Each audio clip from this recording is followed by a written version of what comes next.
Ladies and gentlemen, Capital G back at it with Edgar Markov. Yes, I know the thumbnail is using the Edgar Charmed Groom Fang version of the art, but of course we are talking about the OG.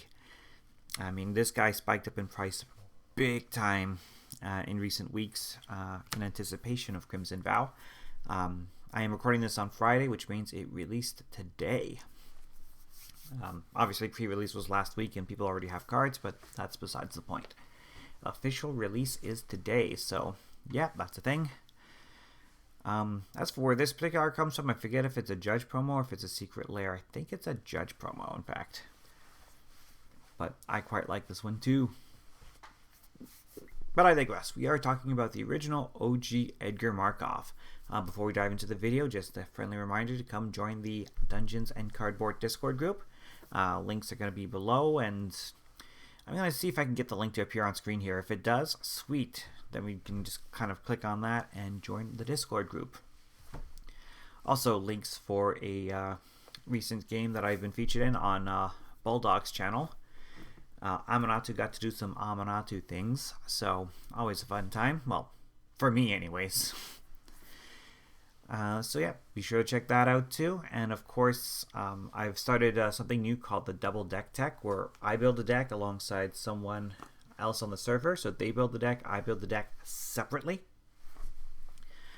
And we can kind of compare our deck building styles side by side that way. So if that's a series you want to see, I've just done Museo as a first version of that. And if people like the idea of me doing 2 techs instead of 1 per video on the same commander, but you know, different builders, comment below, let me know if you want to keep seeing them. I think it's a fun little experiment, but what about you? What do you got? What do you all think? I know what I'm thinking right now, and I'm thinking I should talk about Edgar Markov. Not the first time I've featured Edgar on this channel, but a lot has changed since then. Heck, when I did the original video, I was just kind of showing, like, just going card by card by card. Whereas this time, I'm brewing, kind of brewing the deck, a combination of cards that I own and cards I should be purchasing in the near future. A lot of the art that you're going to see is from the Innistrad double feature. It's just kind of what uploaded to Cockatrice. So yeah, so we're going to be seeing some really cool black and white art. Yeah, let me know if you like the double feature art better, if you prefer it in color. I kind of prefer the art in color personally, but I certainly get the flavor. So Edgar Markov, of course, we're talking Mardu colors, black, white, red, and 3 for this 4/4 Vampire Knight that needs very little actual introduction, but for those that are fairly new to the format, the reason he is so good is just by sitting in your command zone. He doesn't even have to be on the battlefield. Thanks to this Eminence ability of his. Whenever you cast another vampire spell, if this is in your command zone or on the battlefield, you get a 1/1 black vampire creature token. Edgar himself has First Strike and Haste, and whenever he attacks, put a +1/+1 counter on each vampire you control. Quite the gift he has given to his vampiric followers. So let us see how I put together the deck now here in 2021. Obviously, when the original deck came out, I don't believe Arcane Signet was a thing, so there you go, and it goes. Brand new card here, the Blood Fountain for 1 black. This artifact says that when it enters the battlefield, create a blood token. This is what a blood token looks like, by the way. They're nowhere near as interesting as some of the other tokens that we have seen, like treasure tokens or clues, etc. But there are some cool synergies in this deck, so I did dive in a little bit into the blood theme, shall we say, for this particular build. But back to the Blood Fountain. When this enters the battlefield, we get a blood token, which we can pay 1, tap it, and discard a card to draw a card. So basically very high cost to activate it. We only get to use the blood tokens once if we want to do this, but lets us filter through our deck fairly quickly. But also good here is the fact that it's 4 and tap and sacrifice the Blood Fountain to return up to 2 creature cards from our graveyard to our hand. We're going to get board wiped. Nice to have the recursion. Burrow's Signet, of course, for the color fixing. Running the Crucible of Worlds here. Did not have this in my original deck. The reason I have it here now is because we can use our blood tokens to discard lands and still play them. So instead of becoming a discard and draw, it's just a full card draw. Honored Heirloom. It's a 3-mana rock that taps for any color. Normally not very good, but I like the idea of being able to, pay 2 and tap this to exile a card from a graveyard. So it gives us a little bit of graveyard control. This is actually a pretty nifty piece. Also a 3-mana rock for all intents and purposes, the Inspiring Statuary. But non-artifact spells we cast have improvised, so we can actually tap our blood tokens to help cast some of our colored spells. Investigator's Journal, it's an artifact clue. Interesting. And when this enters the battlefield, it comes in with a number of suspect counters equal to the greatest number of creatures a player controls. We could have, 6, 8, 10 creatures on the board just ourselves. So for 2 mana, it's going to come in with a ton of counters. And then it's 2 tap, remove a suspect counter to draw a card, or 2 and sack this to draw a card. So it gives us some repeatable card draw. Yes, we have to invest mana into it, but it is there. The Orzhov Signet, Rakdos Signet, running the Skull Clamp. We can always Skull Clamp away our vampire tokens to draw cards. And the Vanquisher's Banner, creatures we control of the chosen type. We're going to choose vampires, of course. We'll get an Anthem effect, +1/+1. And whenever you cast a creature spell of the chosen type, draw a card. Just a good card draw engine. No Soul Ring in this particular deck. I just couldn't find the room. I could make the room, but I chose not to. Running 36 creatures, all vampires, of course, including Anji, Maid of Dishonor. Black, red, and 2 for this 4/5 version of Anji. When she and or one or more other vampires enter the battlefield under our control, we get a blood token. This triggers once each turn. So Anji comes down, we get a blood token. Anytime we get a new vampire, we get a blood token. Pretty sweet. And we can pay 2 and sacrifice another creature or a blood token, have each opponent lose 2 life and gain 2 life. So it pays off blood tokens by giving us some direct damage.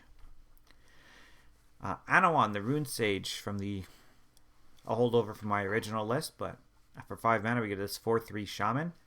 At the beginning of our upkeep, each player sacrifices a non-vampire creature. Nice. The Blood Petal Celebrant, 2/1, has first strike as long as it's attacking, and when it dies, we get a blood token. Just a cheap, efficient vampire that, comes into play with another vampire token, thanks to our commander. The Blood Thief Harvester, black and red for this 3/2 vampire. When it enters the battlefield, we get a blood token, and we can tap and sacrifice the Harvester to give a creature -X/-X. X is the number of blood tokens you control. In fact, twice as many. So 2 blood tokens. Some creature's going to get -4/-4. Sorcery speed activation. That's the only downside, but it's still removable on board when we need it. The Captivating Vampire, black 1 for this 2/2.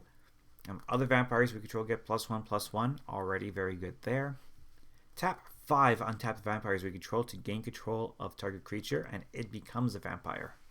Permanent. That's a permanent control effect, by the way. It's yours until the game is over and you win it, or if somehow somebody manages to make you lose, then they might get it back. Who knows? Either way, taking control of our opponent's creatures just by tapping a bunch of vampires, and hey, we're getting free tokens every time we cast a vampire spell, so sure thing. The Cemetery Gatekeeper, I really like this. A bit of a group slug card. Red and 1 for this 2/1 with first strike. When this enters the battlefield, to exile a card from a graveyard, and then whenever a player plays a land or casts a spell, if it is a card type with the exiled card, deal 2 damage to that player. So us included, by the way, we do have to be careful because this does include us. Our ideal targets would be like instant sorceries, perhaps enchantments, as we don't run as many of those as we do creatures and lands. Champion of Dusk, black and 3 for this 4/4 Vampire Knight, and when it enters the battlefield, we draw X cards and lose X life, where X is the number of vampires we control. I find that my hand empties very, very quickly, so this is a really handy way to fill back up. The Dominating Vampire. Red, and 1 for this 3/3. When it enters the battlefield, gain control of target creature with mana value less than or equal to the number of vampires you control until the end of turn. It gains haste. So a threaten effect on a vampire ETB. I like it. Drana, Liberator of Malakir. It's going to help make her army bigger. Black, and 1 for this 2/3 with flying and first strike. And when she deals combat damage to a player, put a +1/+1 counter on each attacking creature you control. The key thing here is that she has first strike, so chances are she's going to hit your opponent first, and then the rest of your attacking creatures will get the +1/+1 counter and be able to use it quite literally right away. There's Edgar Charmed Groom, the original art, but in black and white. Black, white, and 2 for a 4/4 Vampire Noble. It's his wedding, he's got to be there. Other vampires you control get +1/+1, so nice little anthem. And when this dies, it returns to the battlefield transformed as Edgar Markov's Coffin. At the beginning of your upkeep, you get a 1/1 white and black vampire creature token with lifelink, and you put a bloodline counter on the coffin. Then, if there are 3 or more bloodline counters on this, remove the counters and you transform him back. So, every 3 turns you get him back, although I do have a fun little trick that brings him back sooner if we want him sooner. Falcon Wrath Forebear. Black and 2 for this 3/1 with flying and cannot block. But whenever it deals combat damage to a player, we get a blood token. And we can play a single black mana and sacrifice 2 blood tokens to return this from our graveyard to the battlefield. Mid-game, if we're generating a bunch of blood tokens, we can just discard this and bring it back for free later. Falcon Wrath Gorger, all-star if you're going with the blood token strategy. This is an all-star. 1 red for this 2/1. Each vampire creature card you own that isn't on the battlefield has Madness. The Madness cost is equal to the mana cost. So Madness, of course, is that when you would discard a card with Madness, it goes into exile and then you have a brief opportunity to cast the card, and it gets around timing restrictions, by the way. So if you discard a card on an opponent's turn and it happens to be a vampire creature with the Gorger out, you can cast it. And with the blood tokens, we can use the blood tokens to force ourselves to discard, so it's perfect. Falcon Wrath Pitfighter, another 1 red vampire warrior, 2/1. It has the ability of pay a red and 1 and discard a card, and sacrifice a vampire, draw 2 cards. We're generating vampire tokens just by playing vampires, so we're going to have tokens to sacrifice. So it's pay 2, discard a card, sack a token, essentially, to draw 2 cards. Get some card movement going. Florian. Love Florian here. The Voldaran Scion. Black, red, 1 for this 3/3 with first strike. At the beginning of your post-combat main phase, look at the top X cards of your library, where X is the total amount of life your opponents lost this turn. Exile one of those cards, put the rest on the bottom of your library in a random order. You may play the exiled card. It's just some straight-up card advantage on a first-striking creature. Henrika Domnathi. Black, and 2 for this 1/3. She flies, and at the beginning of combat on your turn, you choose one that hasn't been chosen. You can have each player sacrifice a creature. You can choose to draw a card and lose a life. Or you can transform her into Henrika, Infernal Seer, with flying, Death Touch, lifelink, a 3/4. And you can always pay black, 1, and each creature you control with flying, Death Touch, and or lifelink gets +1/+0 until end of turn, herself included. So I thought it was pretty spicy to invite her to the party, shall we say. Indulgent Aristocrat. 1 black for this 1/1 Vampire Noble with lifelink. Pay 2, sacrifice a creature, put a 1/1 counter on each vampire you control. Yes, we want to sacrifice our tokens to make the rest of the team bigger. That is the plan. Camber the Plunderer. Black and 3 for this 3/4 Vampire Rogue. It has a partner with Florine the Diversion, but she's a human, and humans are not invited to this party. So, just going to be Camber in this particular list. But Camber does come with lifelink. And whenever a creature dies, we gain a life and create a blood token. So somebody wipes the board, we're going to get a lot of blood tokens, and it doesn't matter if the creature that dies, doesn't matter who controls it, doesn't matter if it's a creature or a token creature or a creature card, no matter what, we get those blood tokens. Pretty nice. The Malakir Blood Priest.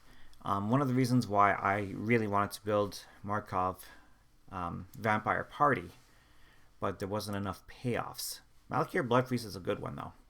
Black and 1 for this 2/1 Vampire Cleric. When it enters the battlefield, each opponent loses X life and you gain X life, where X is the number of creatures in your party. A party consists of up to 1 each of a Cleric, a Rogue, a Warrior, and a Wizard. So just by being a Cleric, you pay the 2 mana, you get your 2/1, and each of your opponent loses 1 life. If you have any of the other classes in play, well, the more classes you have, the more life your opponent loses. The Malakir Blood Witch, a shaman, unfortunately not a wizard, I wish. But black and 3 for this 4/4 that flies and has protection from white. And when this enters the battlefield, each opponent loses life equal to the number of vampires you control. You gain life equal to the life lost this way. Very sweet, very devastating, especially if your board goes unanswered for a while. Midnight Arsonist. A red and 3 for this 3/2 vampire. When this enters the battlefield, destroy up to X artifacts without mana abilities, where X is the number of vampires you control. So no, you can't get soul rings, you can't get signets, talismans, you can't get Ashnod's Altar or Phyrexian Altar because they have mana producing abilities. But you can say get Altar of Dementia, you can get Panharmonicon, and many of the other useful utility artifacts, you can get those while still building up your board. Running the Nighthawk Scavenger, black and 1. It starts off as a 1/3 with Flying, Death Touch, and Lifelink, but its power is actually equal to 1 plus the number of card types amongst the cards in your opponent's graveyards. So the more instants, sorceries, planeswalkers, creatures they have in their graveyard, the more different types they have in their graveyards, the more power the Scavenger has. Null Priest of Oblivion I like because it's a 2/1 with Menace and Lifelink for 2 mana. But if you pay the kicker, the kicker's pretty expensive, but if it's mid-game and you end up paying the kicker, you can bring a creature card back from your graveyard to the battlefield. So 2 mana 2/1 or 6 mana for 2 vampire cards. Odric Bloodcursed. Very controversial card, mainly because everybody loves Odric. And for good reason, a very, very intriguing character. It's not his strongest version, unfortunately. I guess that's, in terms of gameplay, it's not his strongest version, but still very useful to us. A white, a red, and 1 for this 3/3 Vampire Soldier. When he enters the battlefield, we get X blood tokens, where X is the number of abilities from amongst Flying, First Strike, Double Strike, Death Touch. You can read the rest. The more keywords you have, the more blood tokens you get when he enters the battlefield. Olivia, Crimson Bride, the other half, the better half of our wedding party, shall we say. Red, black, and 4 for this 3/4 with Flying and Haste. Not necessarily great stats, but whenever she attacks, we get to return a creature card from our graveyard to the battlefield, tapped and attacking. Said creature gains, when you don't control a legendary vampire, exile this creature. We have a fair number of legendaries, herself included, in the deck, so not too worried about that. Patron of the Vein.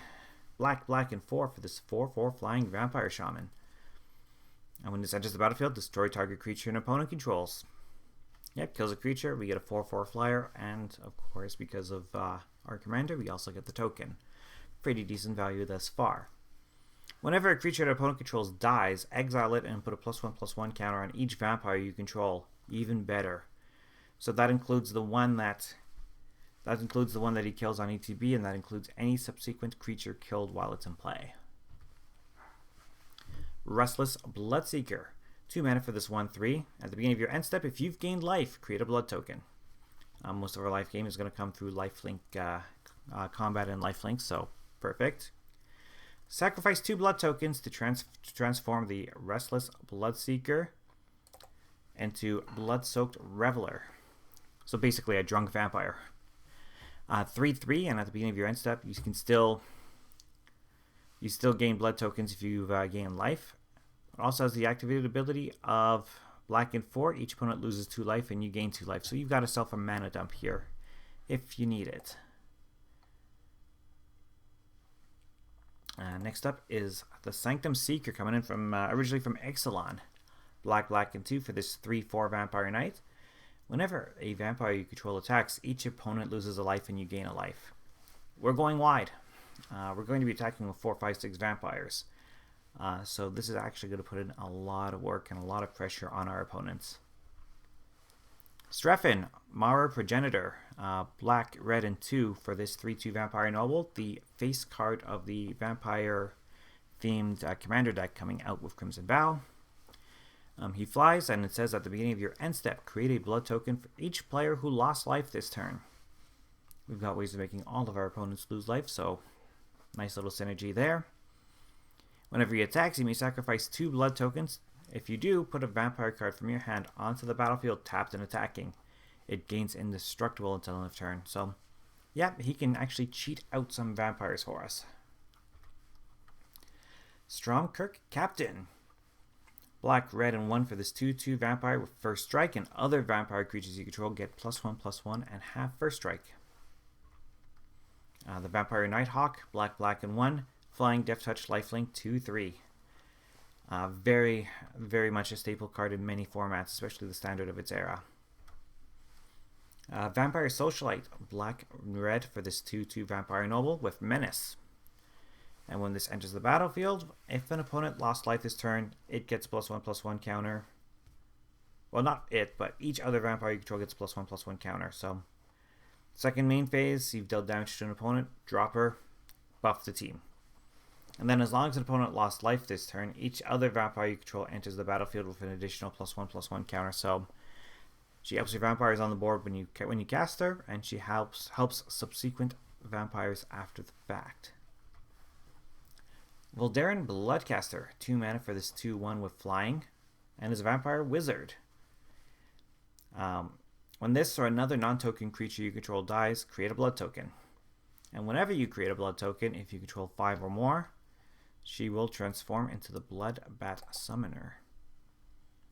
An interesting ability here, she becomes a 3/3 with flying, and at the beginning of combat on your turn, up to 1 target blood token you control becomes a 2/2 bat. So you can actually animate your blood tokens and swing with them. Sounds like fun. Voldaren Epicure, 1 red for this 1/1 vampire. Seems fairly plain. When it enters the battlefield, deal 1 damage to each opponent and create a blood token. So, it does a lot for very little. Wedding Security, black, black, and 3 for this 4/4 vampire soldier. And when this attacks, we can sacrifice a blood token. If we do, Wedding Security gets a +1/+1 counter, and we get to draw a card. So no discarding necessary at that point. Welcoming Vampire, white and 2 for this 2/3 flying vampire. An excellent card, even if you're not playing vampires. If you're running white and you have a lot of low power creatures, this is fantastic. Whenever one or more other creatures with power 2 or less enter the battlefield under your control, draw a card. You can only do this once per turn, but that's fine. It's white card draw. Our last vampire will be Zagras, Thief of Heartbeats. Black, red, and 4 for this 4/4 with flying, death touch, and haste. It does cost 1 less for each creature in your party. So as long as you have other rogues, wizards, and clerics, it comes out a little sooner. Other creatures you control have death touch, and whenever a creature you control deals combat damage to a planeswalker, destroy the planeswalker. I mean, just having our vampire tokens have death touch is already really, really good. That's the key reason to run Zagras here. Enchantments, just 3, including the Oversold Cemetery. And at the beginning of your upkeep, if you have 4 or more creature cards in your graveyard, you can return a creature card from your graveyard to your hand.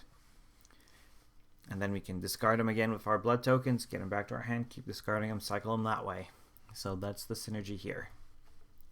Teleportation Circle. At the beginning of your end step, exile up to 1 target artifact or creature you control. Then return that card to the battlefield under its owner's control. We have a lot of cool ETB effects, so Teleportation Circle is a pretty good fit here. Especially with Markov, with Edgar Charmed Groom.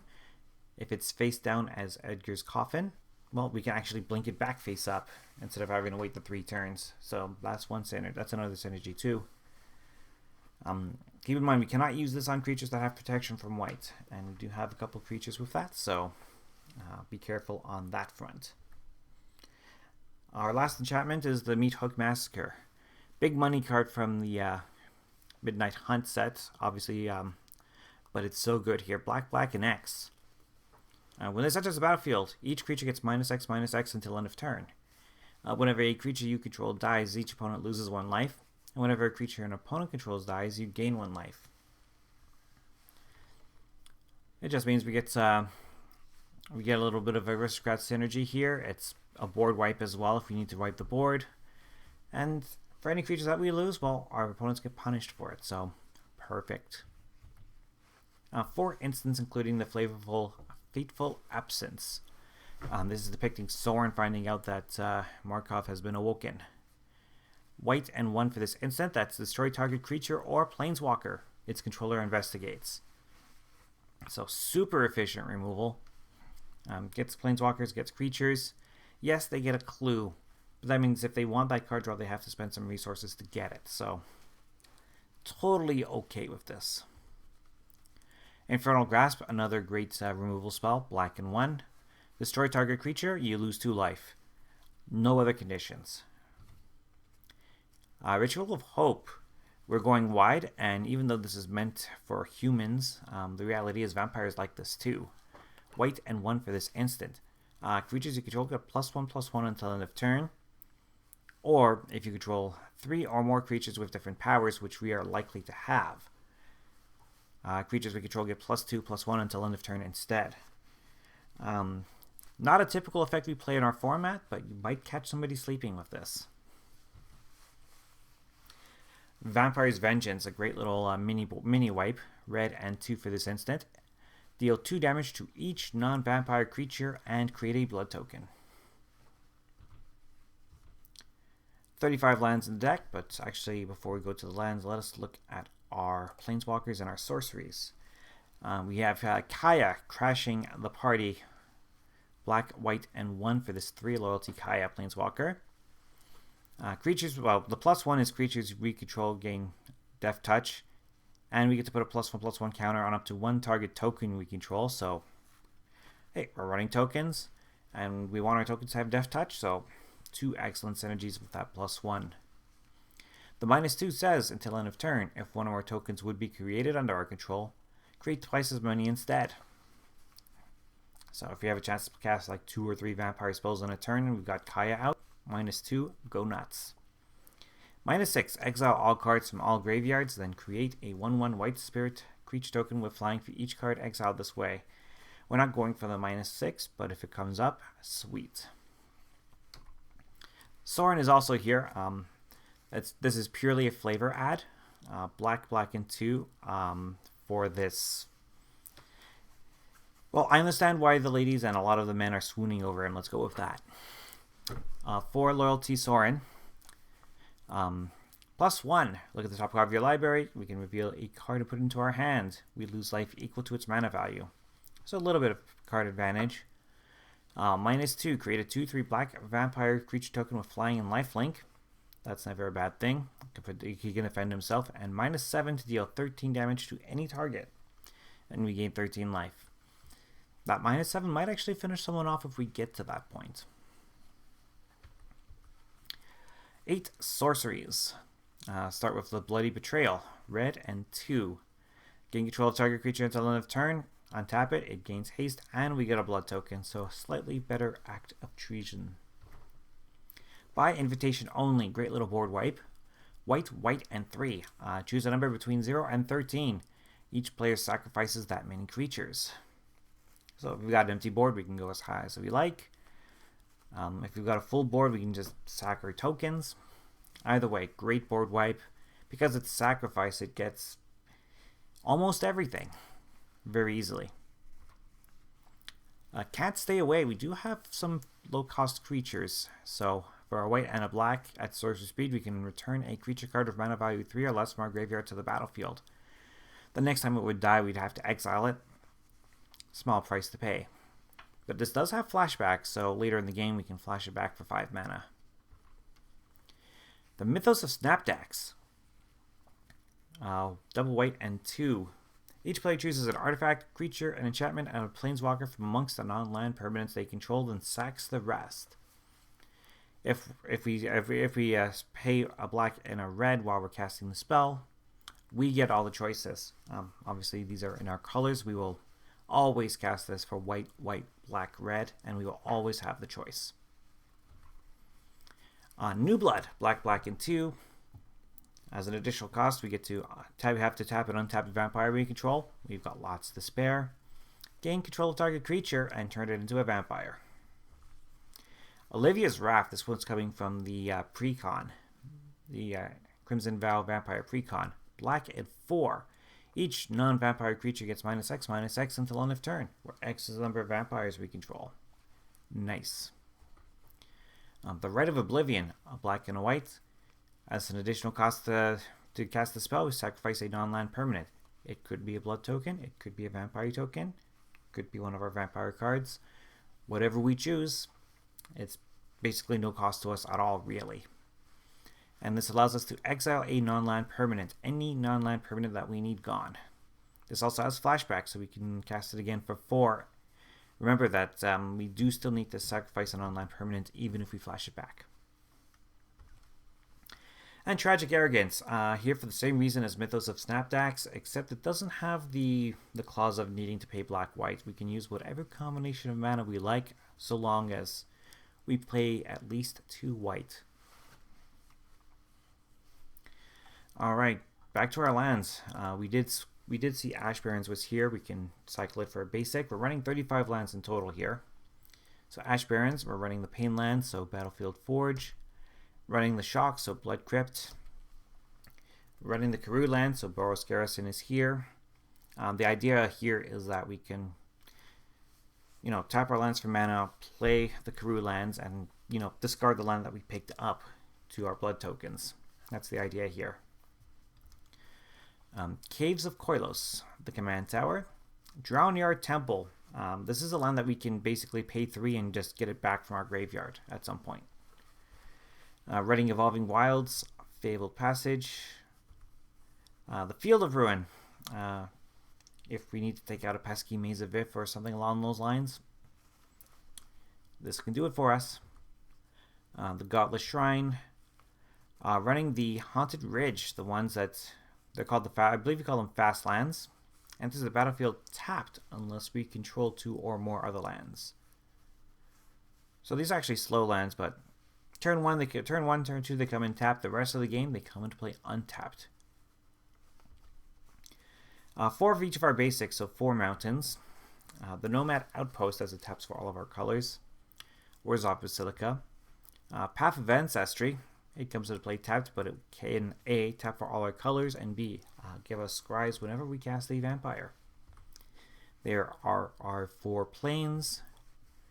Rectos Carnarium, Sacred Foundry. The Savai Triome. We're playing a wedge. May as well play the Triome if we've got it. Shattered Sanctum. Sulphurous Springs. Sundown Pass. 4 swamps. The Terramorphic Expanse. And we have to. The Voldaren Estate. Like you're no longer allowed to run vampires without this card. Just saying. And on that, that wraps up Edgar Markov for us. It was good to revisit this deck and see some of the changes that we've been able to come up with. There's so many vampires, you can do whatever you want with Edgar Markov. You can even, of course, go with some of the 2-color vampires and still have tons of options.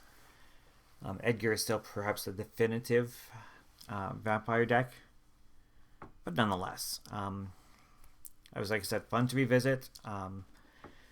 Crimson Vow looks like a far superior set overall than Midnight Hunt was. Midnight Hunt wasn't a bad set by any means, but we know what the main event is. So on that, this one ran long actually because there was lots of new cards to talk about here. So I'll stop it here, and I will see you all again next time. Bye for now.